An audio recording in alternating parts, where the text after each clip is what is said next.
Hello guys, welcome back sa ating YouTube channel, John Gomes Vlog. And for today's video guys, andito nga pala tayo sa ating konting lupa na pati ng aming ama. Ito nga pala kami para magtanim ng puno ng niyog dahil ang lugar na ito ay walang tanim.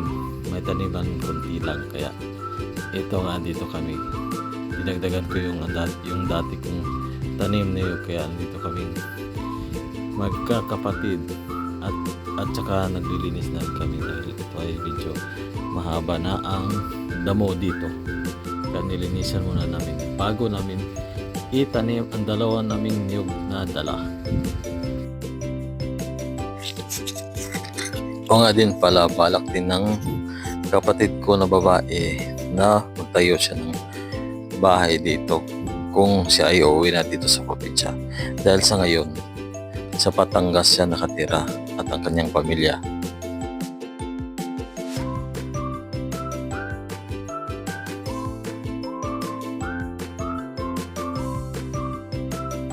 Sa lugar na ito gusto niya magtayo ng bahay, kaya tinitingnan na niya ang lugar kung saan siya pwedeng magtayo ng bahay.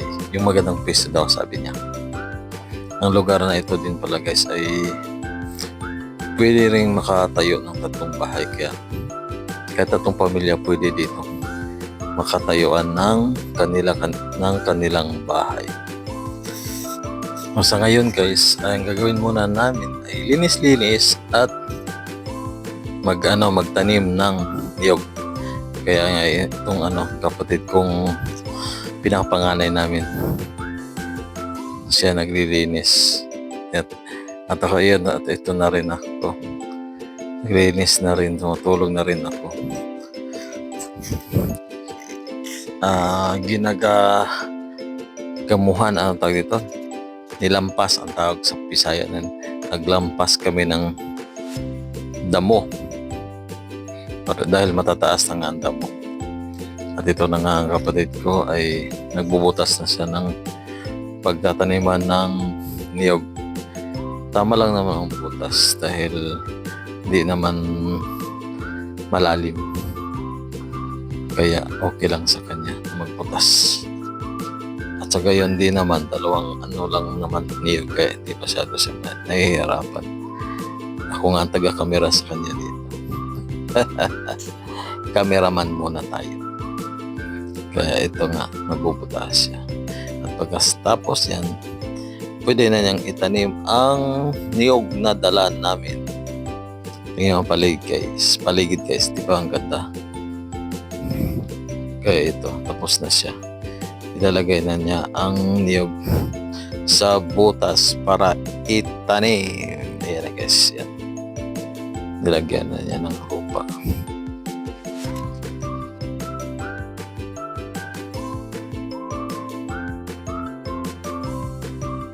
At ito na nga guys, ako ay patuloy na naglilinis at pinuputol ko yung matataas na damo.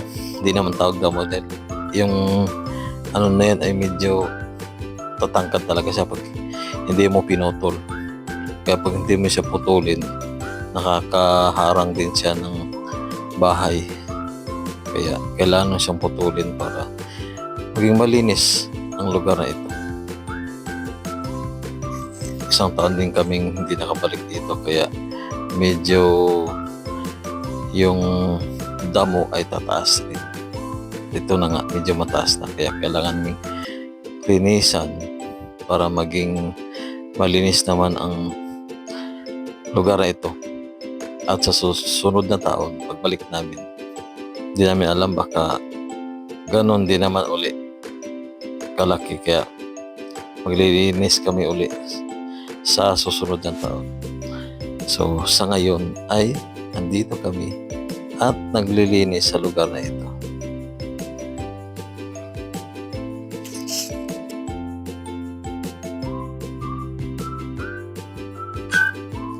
At ito na nga guys, medyo maambon-ambon na, kaya na kami, unti-unti na kaming umalis sa lugar na yan at dito sa bahay ng pinsan namin, nakisilong muna kami.